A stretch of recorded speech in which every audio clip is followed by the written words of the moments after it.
Assalamualaikum warahmatullahi wabarakatuh. Halo semuanya, saya Salsabila Lula Aulia. Saya Irfan Setiawan. Kami mahasiswa Ilmu Komunikasi 2019 Universitas Sultan Ageng Tirtayasa. Pada kesempatan kali ini, kami berdua akan melakukan wawancara kepada salah satu pelaku usaha kreatif yang ada di Kabupaten Pandeglang. Sebelum itu, perlu kita ketahui bahwa usaha kreatif berdasarkan pemetaan Departemen Perdagangan Republik Indonesia ada 15 subsektor industri berbasis kreativitas yang terdiri dari periklanan, arsitektur, pasar barang seni, kerajinan, desain, industri pakaian atau fashion, video, film dan fotografi, permainan interaktif, musik, seni pertunjukan, penerbitan dan percetakan, layanan komputer dan piranti lunak, televisi dan radio, riset dan pengembangan, dan yang terakhir adalah kuliner. Nah, usaha kreatif yang akan kita wawancarai bergerak di bidang industri kuliner. Industri kuliner ini berupa rumah makan yang bertempat di Desa Curug Barang, Kecamatan Cipecang, Kabupaten Pandeglang, Provinsi Banten. Nama rumah makannya adalah Rumah Makan Pondok Rasa. Lokasi usaha kuliner ini tepat berada di seberang pom bensin Cipecang. Usaha ini terdiri sejak tahun 1990-an oleh pendirinya bernama Ibu siapa? Ibu Siti Haji Aisyah dan Bapak Haji Dana. Hingga saat ini, usaha telah dikelola oleh generasi ketiga dan dikelola oleh Ibu Adisa Dinandira. Usaha kuliner ini menghasilkan omset berapa juta per bulan? Bisa sampai 42 juta ke atas. Jadi omsetnya sekitar 42 juta ke atas. Dan beroperasi setiap hari ya? Ya, 24 jam restoran kami buka. Sekarang berapa jumlah karyawan yang ada? Sekarang tetap 10 sih walaupun Covid. Jadi nggak ada penurunan karyawan. Kemudian kita akan masuk ke sesi wawancara ya Bu. Pertama-tama kami sangat berterima kasih sebelumnya ya Bu ya kepada Ibu karena sudah meluangkan waktunya agar Ibu bisa membantu kami di sini sebagai pelaku usaha kreatif sehingga kami bisa mengklarifikasi teori yang ditugaskan ke kami supaya kami tahu seperti apa tahapan kreativitas di lapangan dengan teori yang kami pelajari. Jadi di sini kami akan mengajukan beberapa pertanyaan, kurang lebih sekitar 12 pertanyaan. Jadi ada 10 tahap Bu tentang tahapan kreativitas sebelum memulai usaha kreatif. Yang pertama itu ada tahap belajar, kedua tahap latihan, ketiga tahap ide, keempat tahap investigasi, kelima tahap sketsa, yang keenam tahap curah pendapat, yang ketujuh ada tahap inkubasi, yang kedelapan ada tahap riset, kesembilan tahap verifikasi, 10 tahap penjadwalan, dan yang terakhir yang ke-11 itu tahap eksekusi. Baiklah, kita akan membahas tahapan yang pertama, yaitu tahapan belajar. Jadi dalam pembentukan ide itu kan dimulai dari yang namanya proses pembelajaran dan proses pemahaman yang mendalam tentang suatu produk yang ingin kita ciptakan gitu kan. Dan ide kreatif juga harus didukung oleh dasar pengetahuan yang baik tentang tren dan perkembangan produk. Lalu melalui proses belajar juga akan timbul latar belakang yang kuat untuk mengaplikasikan ide kreatif kita kan nantinya Bu. Nah, pertanyaan untuk Ibu, apakah Ibu mengalami yang namanya tahap belajar sebelum usaha Ibu ini dibangun? Jadi nenek saya ini awalnya memang belajar kepada uyut saya. Belajar resep-resep masakan-masakan Sunda. Kemudian banyak sekali orang yang kayak memberikan pendapat, ya udah deh jual aja gitu. Akhirnya dijual dan awalnya kami membuat restorannya kecil-kecilan. kemudian bisa sampai sebesar ini. Nah, resep-resep yang kami buat adalah resep-resep warisan keluarga. Jadi semuanya benar-benar turun-temurun resepnya. Jadi intinya adalah nenek ibu selaku pendiri usaha ini melakukan proses belajar dahulu kepada orang tuanya seperti itu. Iya. Oke, baiklah. Baik, selanjutnya ini kita membahas pertanyaan kedua mengenai tahap latihan. Nah, untuk mempelajari bagaimana melakukan sesuatu dengan benar, harus dilakukan latihan berulang kali. Jadi ketika sudah terlatih dengan alat-alat atau teknik ataupun dengan hal-hal yang mendukung produksi produk kreatif, maka pembuatan produk tersebut itu jelas akan jadi lebih mudah. Jadi pertanyaan untuk Ibu Adisa, apakah Ibu ingat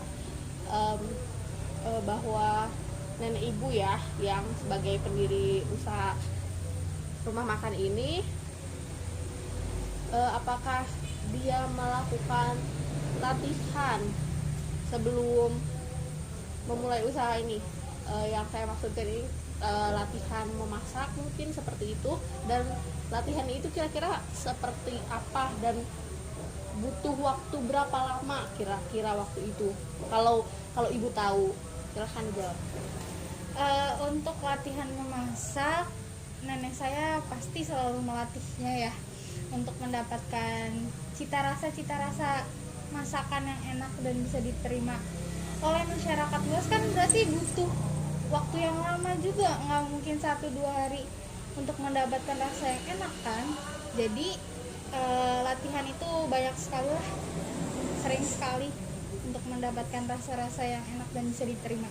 Oh begitu. Jadi intinya pada saat itu nenek ibu selalu melakukan latihan ya sebelum membangun usaha rumah makan ini ya. Kemudian kita akan membahas mengenai tahap selanjutnya, yaitu tahapan ide. Jadi menurut teori, ide itu muncul setelah adanya tahap belajar dan berlatih. Jadi setelah mempunyai kemampuan dari proses belajar dan berlatih, maka bisa muncul ide-ide kreatif. Jadi apakah ibu mengalami masa di mana munculnya ide-ide kreatif setelah melakukan proses belajar dan berlatih pada waktu itu? Lalu ide kreatif seperti apa yang muncul pada waktu itu yang berkaitan dengan usaha rumah makan ini? Karena kami awalnya memang terlahir dari keluarga Sunda dan terlatih untuk membuat masakan-masakan dan olahan-olahan masakan Sunda, jadi kami hanya membuatnya masakan-masakan Sunda saja yang tersedia di rumah makan kami. Tidak ada masakan-masakan dari daerah-daerah lain, jadi benar-benar masakan Sunda sederhana saja. Oh, jadi tadi kan saya juga mendengarkan di awal ibu bilang, jadi orang-orang sekitar juga mendukung ya, mungkin karena dukungan dari orang-orang sekitar ya yang mendukung, jadi mungkin timbul ide juga kan ya, karena sudah terlatih, masakannya enak, ada dukungan dari orang lain, kemudian muncullah ide ya seperti itu untuk membuat masakan Sunda supaya bisa dinikmati orang banyak seperti itu. Iya, betul sekali. Oke Bu, jadi pertanyaan selanjutnya itu ada di tahapan investigasi. Nah, tahapan investigasi ini yaitu tahap mencari informasi dan cukup matang mengenai calon pembeli produk yang akan dibuat dari industri kreatif ini. Jadi dengan adanya proses investigasi yang matang, produk kita diharapkan tidak dibuat dengan sia-sia dan kita jadi lebih tahu apakah produk ini laku atau tidak nantinya di pasaran. Nah, jadi pertanyaan untuk ibu ini, sebelum ibu membuat rumah makan ini, apakah melalui tahap investigasi? Misalnya ibu mencari informasi tentang calon pelanggan, atau di sekitar daerah rumah makan ibu ini kayak misalnya belum ada rumah makan lagi, atau penduduk di sini pada senang dengan masakan Sunda ini, atau seperti apa Bu? Jadi rumah makan ini tuh berdiri karena emang dulu tuh jarang banget rumah makan ya, bisa dibilang karena daerahnya masih perkampungan dan masih sepi, dan juga letak rumah makan kami emang strategis. Nah, jadi membuat minat orang membeli juga lebih banyak, dan ditambah masakan kami memang enak juga ya. Jadi target pasarnya dan target pembelinya ada. Jadi lebih ke arah seperti ada peluang usaha. Iya, bisa jadi ada. Oke. Oh iya Bu, jadi keluarga ibu ini melakukan investigasi dengan melihat peluang yang ada ya, karena tempatnya rumah ibu ini di pinggir jalan ya, jalan raya, jadi itulah yang terpikirkan gitu ya, yang ibu cek and recheck terlebih dahulu sebelum membangun usaha ini. Betul sekali.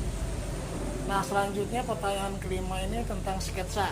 Di tahap sketsa ini, pelaku industri kreatif akan melakukan perancangan ide dan hasil riset yang dilakukan sebelumnya dengan lebih spesifik. Di sini karena ibu produknya adalah produk kuliner, maka sketsa yang kami maksud ini lebih kepada pembentukan bayangan di kepala ibu tentang produk kuliner yang ingin ibu buat itu seperti apa yang cocok untuk pembeli pada saat itu.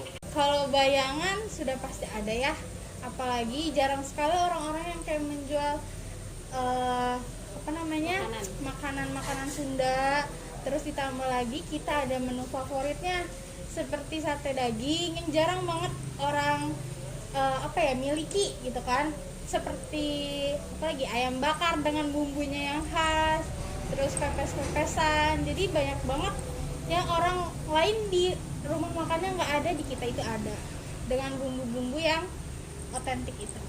Jadi pada waktu itu sudah ada bayangan ya mungkin ya, di sana ingin membuat masakan apa ya, misalnya yang tadi ibu jelaskan sudah terbayang bahwa ibu ini keluarga ibu ya, ingin sate daging ya, pepes-pepesan yang sebelumnya belum ada dan orang-orang sekitar pun suka gitu. Nah, sekarang pertanyaan ke-6 ini mengenai curah pendapat.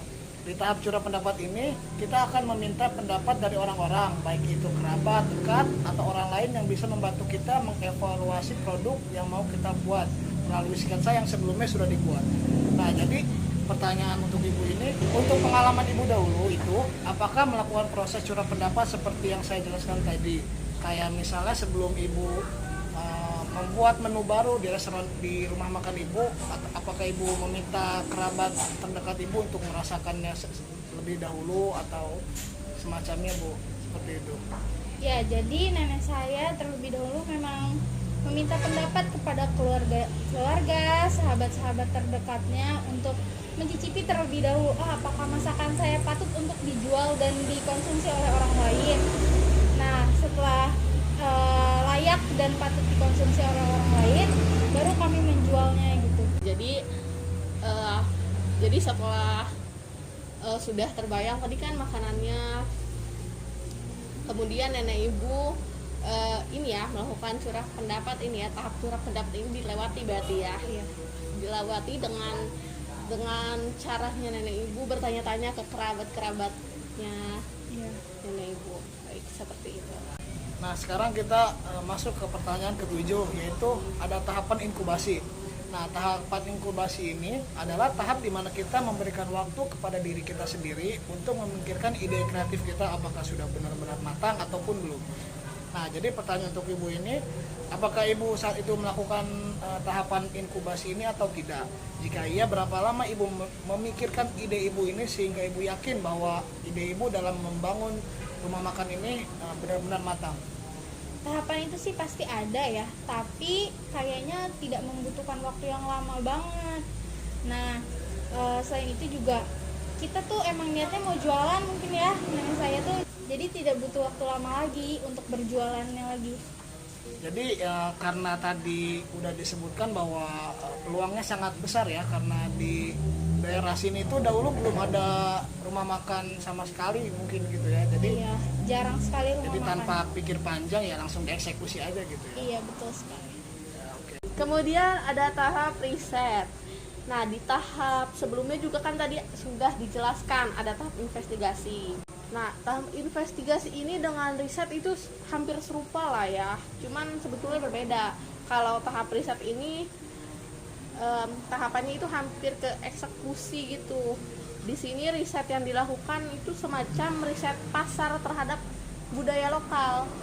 Artinya kita meriset ke masyarakat, apakah rumah makan ini ada pro dan kontra gitu ke masyarakat. Jadi kan sebelum memulai usaha kita harus tahu dulu apakah masyarakat lokal ini cocok enggak dan kontra enggak sama usaha yang ibu bangun. Jadi dengan adanya tahapan riset ini, usaha kreatif yang ibu bangun tuh menjadi tidak sia-sia kan, kalau kita sudah tahu gitu kalau masyarakat lokal tidak setuju dengan usaha yang ibu bangun, bisa jadi usaha ibu tuh harus tutup kan oleh paksaan masyarakat lokal. Nah, jadi untuk pengalaman ibu dan keluarga ibu ini terhadap usaha rumah makan ibu bagaimana? Mungkin zaman dulu tuh nggak ada yang namanya riset-riset, orang tua zaman dulu nggak tahu, jadi kita nggak ada riset untuk membuka rumah makan dan tempat-tempatnya. Jadi ya udah, kalau misalnya ada peluang dan ada kemauan ya udah kita jual aja gitu, tanpa ada melakukan riset-riset. Mungkin orang dulu juga nggak tahu ya riset itu apa gitu. Iya, jadi riset ini kayak semacam ngecek ulang sih, kayak kita ngecek ulang bagaimana tanggapan orang sekitar gitu, tanggapan masyarakat sekitar. Bagaimana, adakah tanggapan dari masyarakat sekitar itu yang dilakukan ibu gitu, ibu? Kalau misalnya tanggapan dari masyarakat sekitar kayaknya nggak ada, soalnya zaman dulu itu di sini emang pemukimannya jarang-jarang warga gitu. Jadi antara rumah satu dan ke rumah lainnya tuh agak jauhan. Jadi kita tuh mengandalkan konsumen emang dari yang lewat sama yang dari kerabat-kerabat dekat. Gitu. Berarti riset pasar terhadap budaya lokalnya itu bisa dibilang enggak dialami ya? Iya, tidak mengalaminya. Oke. Lalu di tahap selanjutnya ini ada tahap verifikasi. Tahap verifikasi ini adalah tahap mengecek ulang apakah ide kreatif yang telah kita rencanakan itu layak untuk dilanjutkan atau tidak. Serta di tahap ini juga dilakukan proses pengecekan mengenai kelengkapan alat, bahan, serta hal-hal yang berkaitan untuk proses produksi ide kreatif. Artinya di sini ibu melakukan proses pengecekan ulang mengenai ide ibu apakah sudah yakin atau belum, dan mengecek ulang apakah alat, bahan, serta mungkin ini ya bangunan ya sudah ready apa belum gitu di tahap ini. Bagaimana? Kalau itu sih pasti nenek saya udah yakin banget ya mau menjual produk-produk masakannya gitu. Terus untuk alat-alat bangunan itu udah ready dan udah siap untuk apa ya, maksudnya udah siap buat dipakai nih gitu, untuk menjadi rumah makan gitu.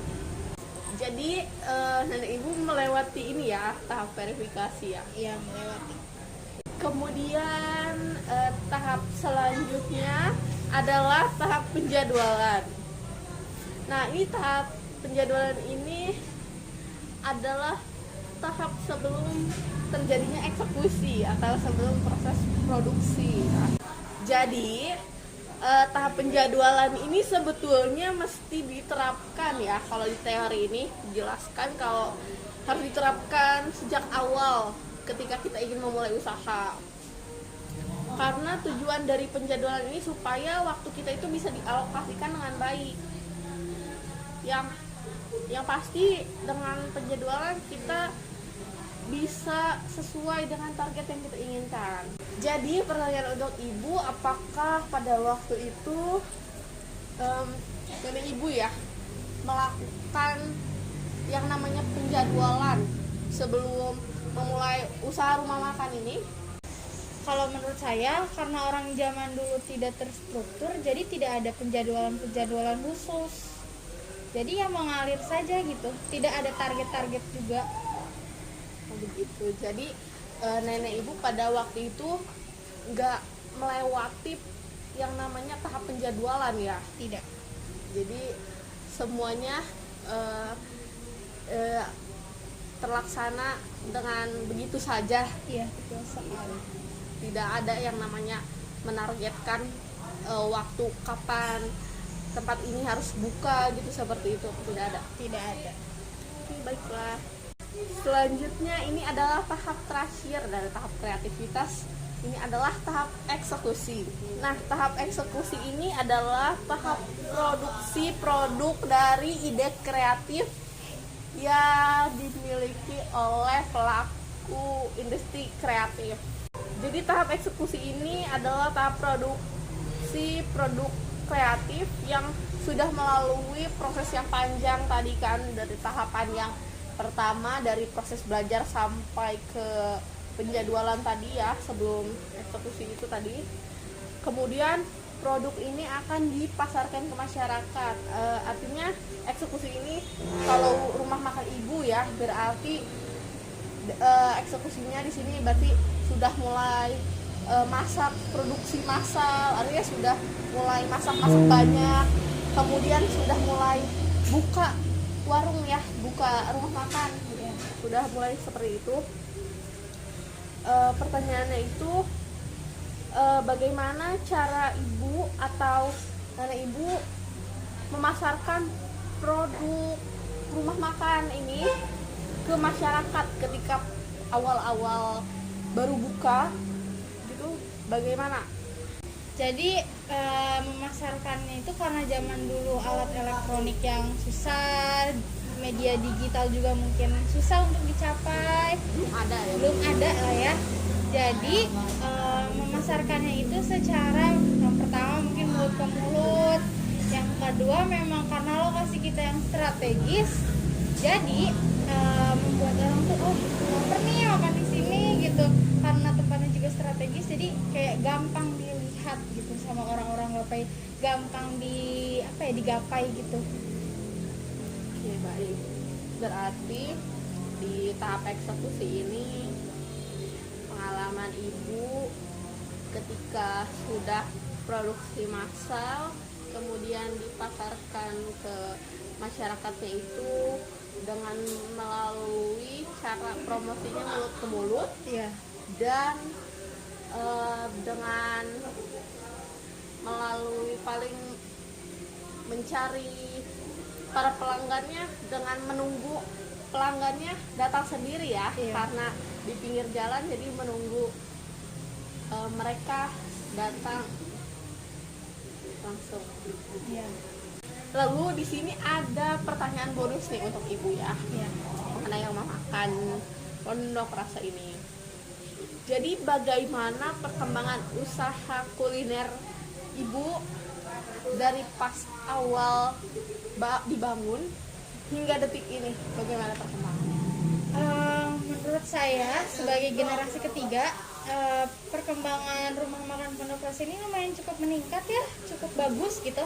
Yang dari awalnya tempatnya kecil, sederhana, sekarang udah lumayan besar gitu. Karyawannya juga udah semakin banyak, terus ditambah menu-menu masakannya sekarang lebih banyak daripada zaman dulu ya. Jadi perkembangannya cukup sangat baik. Alhamdulillah, akhirnya pertanyaan-pertanyaan yang tadi kita tanyakan mengenai pembuktian teori tahapan kreativitas dengan kondisi di lapangan sudah terjawab semua oleh salah satu pelaku industri kreatif yang sudah berpengalaman di bidangnya, itu bidang kuliner. Jadi kesimpulannya, dari semua tahapan kreativitas di lapangan, tidak semua dilakukan seperti di dalam teori kreativitas. Semua kelengkapan tahapan kreativitas kembali kepada pelaku industri kreatif masing-masing. Baiklah, saya Irfan Setiawan dan teman saya Salsabila Aulia. Kami pamit undur diri. Wassalamualaikum warahmatullahi wabarakatuh.